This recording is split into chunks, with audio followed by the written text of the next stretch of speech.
Thank you for coming for this afternoon. So this talk is about the power integrity analysis we used in Altera.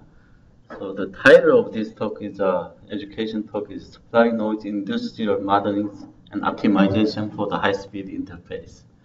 So if you really, my past experience, I'm a SI signal integrity and power integrity engineer. I've been working with the company like Rambus and Altera for the last 15 years.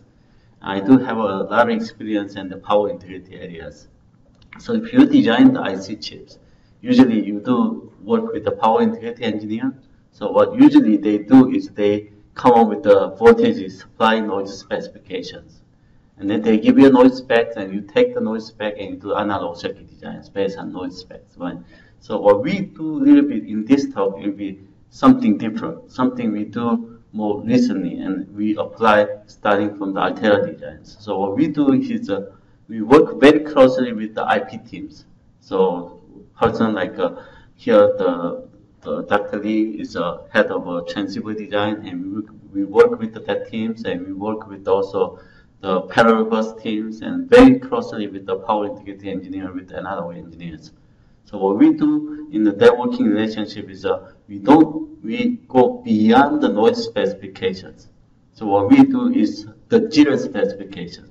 So the flow and methodology we're going to cover here is how do you design your circuit with the power integrity in mind, right? So the focus will be looking from the power integrity perspective, but we're going to be working with the IP sense, how much jitter we induced and how much your link margin has to be optimized in order to meet your target impedance, or the PDN, power distribution network, to be optimized for your IPs.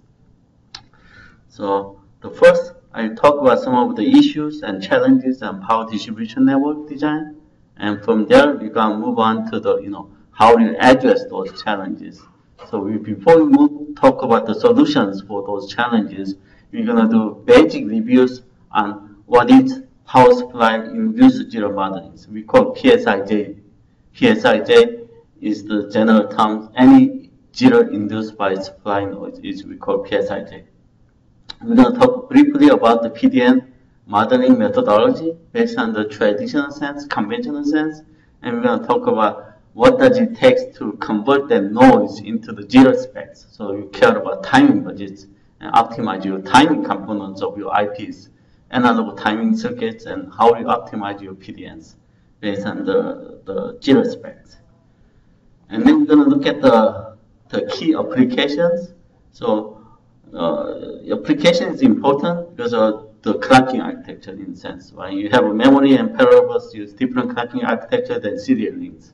So serial links and memory, the optimization of power distribution network is also different. So how we optimize for those two different types. And I'm going to talk about also digital logic timing also. The title was saying about interface, but digital core timing become also important. If you look at the multi-core designs, now core-to-core communication become interface also. So we cannot just simply treat it as a logical timing anymore. So this become important topics for the coming years here, digital timing. So what are the challenges in power integrity designs? So as most people know, the package design is gradually, very slowly improves, right? We have a flip chip in here for the more than a couple of decades, and things are not improving from there, right? So everything from the used to be the wire bond become flip chip, and now people are talking about TSVs and the IC integration, but the basic substrate, organic substrate design still stuck with the flip chips, and then flip chip become the reason why the package technology is limiting PDN is inductance. So when you go from the PCB to die, you have to go through the package, and package is just like water pipe, right? You have a wide water pipe narrowed down into smaller one.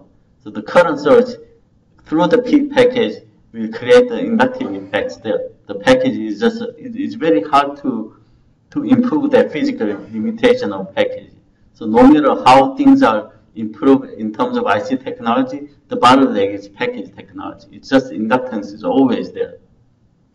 So we need to sort of live with that as inductors anymore. in old days, if you look at the server designs, IBMs and DEC Digital, old days, people used to come up with the 50 layers in the package and so on.